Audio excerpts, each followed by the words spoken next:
Hello and welcome to Crescent Podcast. I'm your host, Lucy Jesse, and I run Crescent Digital Marketing, where I help neurodivergent entrepreneurs grow their businesses online authentically. A big thank you to the wonderful team down at Purple Frog Signs Limited, who are our sponsor. They're based in Gillingham and they can help with all stages of making signs to help you show your business off at its best. Do go and check out their website, purplefrogsigns.com. Today on the podcast, we've got the lovely Michelle from Flow Business. How are you, Michelle? I'm really well. Thank you for having me. This is so exciting. I'm really excited for you to be here. Now, obviously, we're actually talking about something kind of quite serious today, but I am genuinely very excited that you're here. And we're going to be talking about this charity work that you're involved in. But before we dive into that, can you tell us a bit about you and your background and what Flow Business actually does? Yeah, I'm Michelle. I'm from Flow Business Support.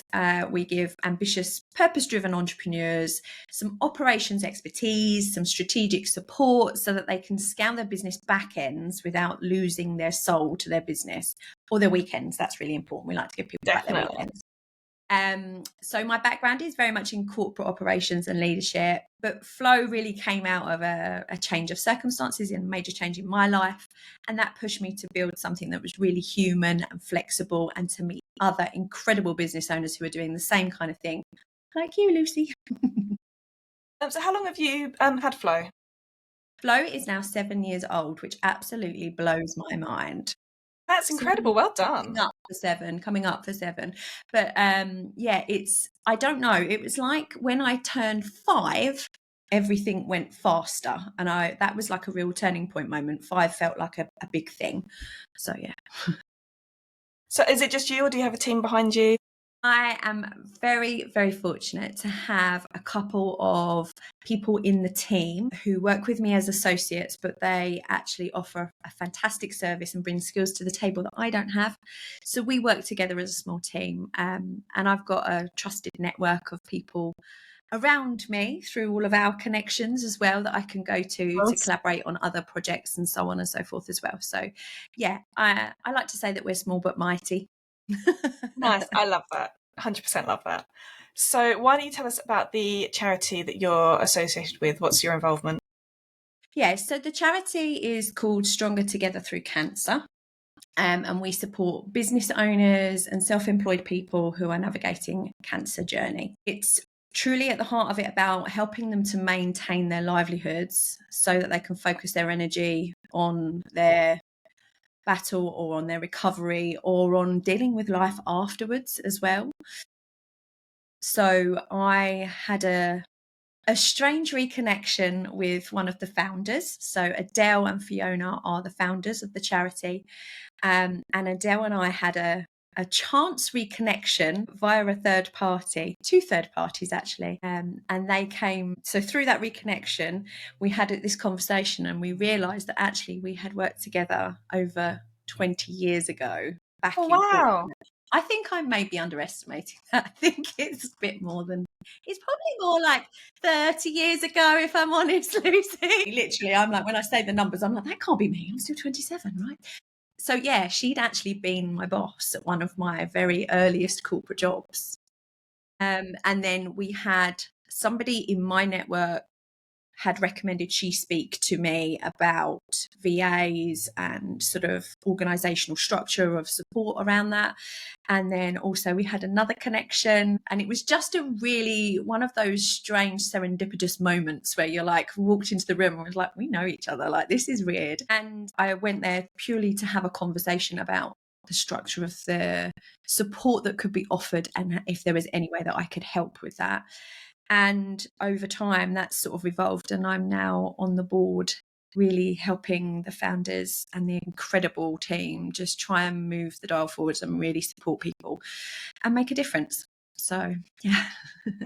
That's incredible and bizarre that, like... So strange. Honestly, I couldn't make it up. It was just a really, really strange moment, but a really special moment. I think life has a strange way of coming full circle and leading you down paths that you perhaps never anticipated. And this was certainly nothing I anticipated. Yeah, so, definitely agree with that. Yeah. How did the charity come about in the first place? So the charity really came about because of the genius of the two founders, Adele and Fiona. They have faced cancer themselves, and they have been self-employed and had their own businesses through that process. And what they found was that there was no support in that situation. It's a massive gap. So there's plenty of support for employees. There's plenty of support for the elderly. There is some support for people who are in receipt of government help. But people who run their own businesses, there's nothing. There is a chasm where support should be. It just does not exist. So micro businesses just don't get the sick pay. They don't get the cover. If they can't work, there's no income. And I think actually feeling the hard edge of that really compelled them to make a change. And that's how the charity came about. So what does a typical support journey look like for a micro business owner who comes to the charity? Okay, so when they come to us, we start by simply listening. Every journey begins with a discovery call, which sounds very businessy, but actually it's more about learning about their diagnosis, their journey, the business, the pressures they're facing, because the personal and the professional impacts are often so intertwined. It's very much, it's not take that hat off and put this hat on, is it? It is all encompassing. Yes, it is. Life is all encompassing when you're a business owner, let alone having to deal with that as well. It's a lot. So so that starts there. From there, they are matched with one of the team coaches, the Stronger Together Cancer coaches. And critically, this has been a real fundamental key point for us, is that those coaches are dealing with their own cancer journey themselves by running their own businesses. So they have lived experience, which is surely fundamental, because they really do understand the unique pressure of running a business with cancer. So together they would then complete a personal sort of impact statement, if you like. That sounds very corporate-y, but looking. And you have to remember, we're not here for shits and giggles. I'm just going to say that we're here to actually help them and make a difference, right? So we are going to get very structured. We're not messing around. We are going to actually want to make not change necessarily, but make the structure and the support that they get real. So we have to take it serious in what we're doing, and that will help us to identify the needs. From financial through to business contingency to emotional overwhelm and all of those things. So that's kind of like the first step. And then together, the coach and the business owner will then sort of co-create a practical action plan, a real okay, what does this mean and how can we try and address that? And we will try and support them by drawing on our own network of angels. And our angels are business owners who are making an ongoing donation or contribution, or local trusted companies who donate their services or their expertise. So whether that's help with accounts or marketing or simply someone to talk to, we just don't want business owners to feel like they're doing it alone, because it's lonely as a business owner, right? Sometimes. It's lonely enough just running the business, let alone with something like that going on as well. Exactly. So I just, when Adele told me about the premise of this, I was like, oh my God, yes, I want to be involved. It's really about creating safe, structured pathway, so that it's like a combination of compassion but action as well, so that they can just focus on what they need to be focused on, which is treatment and recovery, right? Yes. How long has the charity been running for? So we celebrated our first birthday earlier this year. So we are now in our second year, which is fabulous. But, the stats and the numbers around what is happening with cancer is just horrifying. And so it's something that actually all of us are going to be impacted by, whether that's directly or whether that's through a family member. So over 400,000 people per year diagnosed. The charity's research found that in Kent and Medway, 45% of people diagnosed or those affected are micro business owners. So they are self-employed, sole traders, the people that have to keep going on their own. And that's no joke, is it? Those stats are just No, that's absolutely. horrifying. And so overall, there's a statistic that says that 55% of business owners will go bankrupt or will have to close their business because of cancer. And that just literally talks straight to my heart, because actually when I got involved with this, I haven't been through that journey, but the fear of knowing that could be, because it could be any one of us at any time. And of course, I've got people around me who have, but 55%, like it's staggering, isn't it? Literally, Yeah, it really it's is. just unbelievable. So if there is any way that I personally or the charity can do anything to support people through that, so that they can not only survive, but literally, find a pathway forwards afterwards. Because some of the misgivings or the misconceptions is that, obviously, unless you've gone through that journey, you don't realize that actually there's so much to live with afterwards as well. So it's not just diagnosis, treatment, done. Yeah, and if you win that battle and that journey and you come out the other side, then of course, that's quite overwhelming anyway. But there's actually ongoing things to consider as well. There are long-term effects of treatment, and 1 in 4 people who survive actually live with long-term effects from their treatments. So when you start to break down those statistics into how many people could be affected, how many people have a business, how many people's business will fail, and then how many people have to live with it afterwards, it's like, whew, and there's no support for business owners. So we're trying to change that in Kent and Medway. Start in Kent and Medway, bigger plans, longer term. So how exactly are you as a charity trying to change that? Are you lobbying government? Is there... So what we're trying to do, first of all, is to make the invisible visible. And things like talking about, podcasts and awareness. Many people just don't realise how devastating the diagnosis alone can be for somebody who's self-employed, let alone what comes next. There's no HR department, there's no sick pay, there's no safety net, there's no nothing. You've just got to get on with it. So our first task was to start raising awareness, and that we're trying to do that through a blend of partnerships, professional storytelling, community outreach. And while there's obviously a lot to do, we're starting to gain some real traction with those.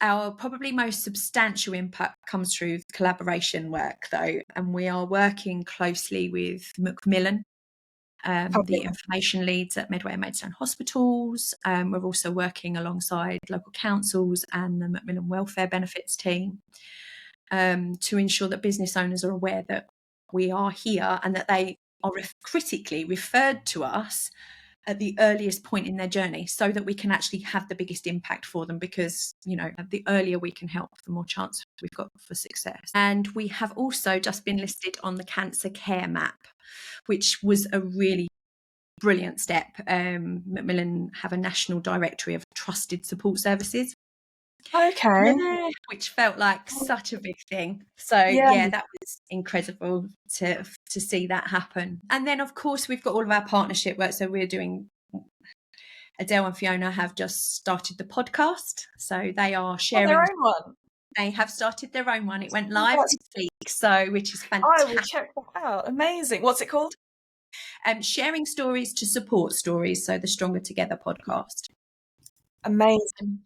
Basically, that's giving a voice to real business owners, actually telling their story, where they face that dual challenge of managing cancer and keeping the business running, keeping the wheels turning, Yeah. So through those honest and really raw, some of them really raw conversations. I'm sure it's not like an easy listening, but so essential. I just think bringing some realness to the situation, other people knowing that there are other people who are going through the same things of them. We're helping that wider community understand the human stories behind all these horrifying statistics, and encouraging others to just get involved in the conversation. you know, like as we've said, with those statistics, we're all going to be affected by it, but we've still got a lot more to do. Obviously, there's always things to do. I was going to say, I have no doubt of that. But do you do like, or are you planning on doing like local events and things like that to raise either Yes. funding or awareness? Yeah. So we regularly speak at several sort of business and women's leadership events. We are going to be doing some events next year. So that's coming up. And there are plenty of other ways that people can support or get involved if they want to as well. So yeah, it's really exciting. There's a lot happening at the moment behind the scenes. And Adele is endlessly inspirational because she is running this and pushing this and driving this forward while she is in treatment herself right now. So it is, you know, beyond comprehension, the level of commitment that takes. Yeah. I was literally, that was the thought going through my head just then, just how, like, that's just incredible. Yeah. So have you experienced any like misconceptions from people that they have about running a business while going through cancer treatment? The biggest misconception is that it's a choice, that people can just pause their businesses and come back later. Like it's an option to just stop. And as you and I know, if we stop working, there is no income. So it's not about being brave or stubborn. It's literally survival mode. Yeah. And lots of people survive things for different reasons, but this is one of the themes that we have coming up, is that, you know, actually there is an assumption that when you have cancer, you automatically have access to financial or emotional support. And in reality, that's not true. No. You know, it can be extremely isolating, and you're juggling treatment, fatigue, and clients. And these people are still still got to pay their bills. Like, I don't know how they do that. I really don't. And the fear of that for me was why there was absolutely no question in my mind why I would get involved here, because the support for small business owners is just virtually non-existent. There is It's just not a there. chasm, just doesn't exist. So, you know, like there are schemes to try and gain some support, but a lot of those systems are backlogged. Because you've got things like FSB, which supports small businesses and lobbies government, and not necessarily talking about them, but things like that that are designed for small businesses. Is there some way they can tie in with this or work with? What we're trying to do is we're trying to tap in and have those conversations, because actually we want to challenge the misconceptions. We want to provide tailored support. And actually, there are people offering certain levels of support, but there's no flexibility there. And actually, it's not always suitable. It's not always fit for purpose, you know. So we are trying to have those conversations with the right people, trying to affect change. But, you know, it's actually harder than you think in the current economic climate, you know, trying to encourage people to support or to donate or to, you know, it's really, really tough. It's really tough. And we're trying not to be, and this is no disrespect to anybody, but we're trying not to be a shake a bucket type organisation. So how can listeners or viewers support the charity and what it's doing? So if, like me, they wanted to become an angel, then they could make a one-off donation, or they could make a regular donation, which is perhaps a percentage of something that they are selling or offering. So, for example, I have a notebook on Amazon called my Tada notebook, which is all about celebrating your wins and recognizing your efforts, because as a business owner, especially a solo business owner, you don't do that regularly enough. And we are all about celebrating the wins at Flow. So the Tada is like the antithesis of a to-do list, actually, because you never get through your to-do list. No, I love the Tada concept. Yeah, the Tada is literally like, okay, look what I did do though. You know, it's a celebration of all of those things that actually you get on and do throughout your day. And actually, the way I like to use it is it's part of my weekly routine. I write in it, and at the end of the week, I have this lovely little list of things that perhaps I didn't anticipate it, but I have completed.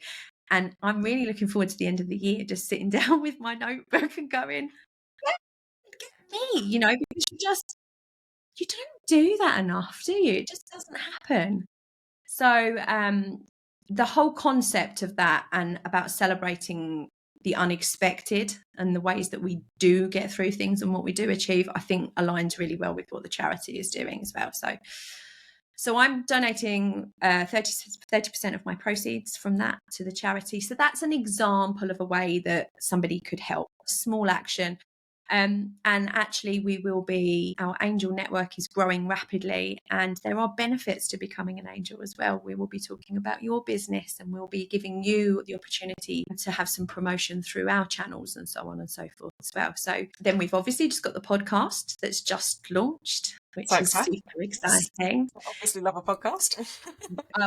Honestly, like, it's very, very, very emotional, but the stories are so compelling. Like, it's really special to hear directly from those people.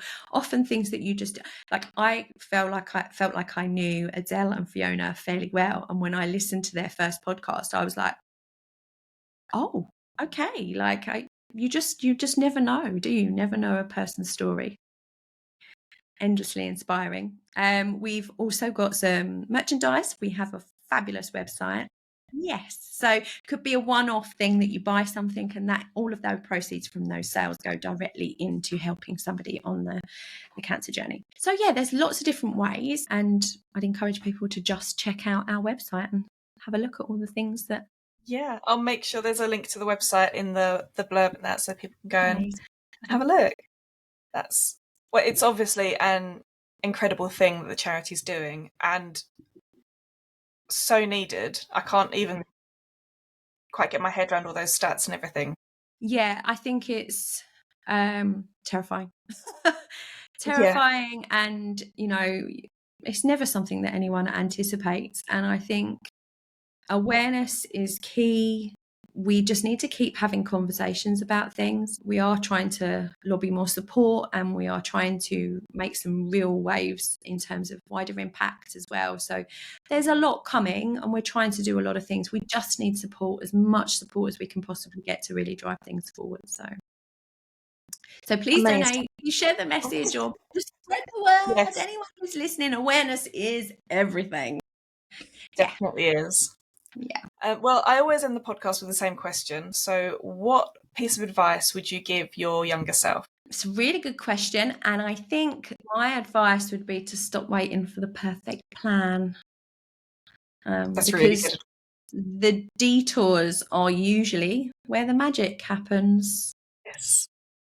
And my favourite go-to quote is, "You do you." Just focus on what you're doing and not what anyone else is doing, because especially when you're younger, you can be drawn into other people's versions of life, and so try not to dance to anyone else's standards. Yeah, be free. Can you dance? I think even now as a business owner, you look and see what other people are doing. You're like, oh, they're doing so much better than me. They're busier than me. They're out there more. They've got more clients, or whatever. So there's so much comparison. So yeah, you do you. And I think, social media is an absolute devil for that, because it instantly tells us we're not good enough, because we instantly start comparing ourselves, and that's just not true. Yeah. If you're being the best version of yourself, that's impressive, because there's no one else like you. So you do you, focus on who you are, and just wait for the magic to happen from the strange detours that life brings. Incredible. Thank you so much for coming on. It's been incredibly interesting to hear about everything, and devastating the effect that obviously it can have on people anyway, without the pressures of running a business as well. Yeah, so, I mean, it's an honor to sit here and to be able to talk about this work that's happening, but at the heart of it, those people are really going through life-changing experiences. So if there is any way that we can make a real difference to that, and make that more positive, I'm here for it all. So, and hopefully there'll be lots of other people who feel the same. Amazing. Well, as I said, I will put all the details in the blurb so that people know where to find you. Amazing. And to find out more, and hopefully get lots of more angels for you. Fabulous. Thank you again to Purple Frog Signs Limited for sponsoring the podcast. Have a great day, everyone, and we'll see you soon. Bye. Bye.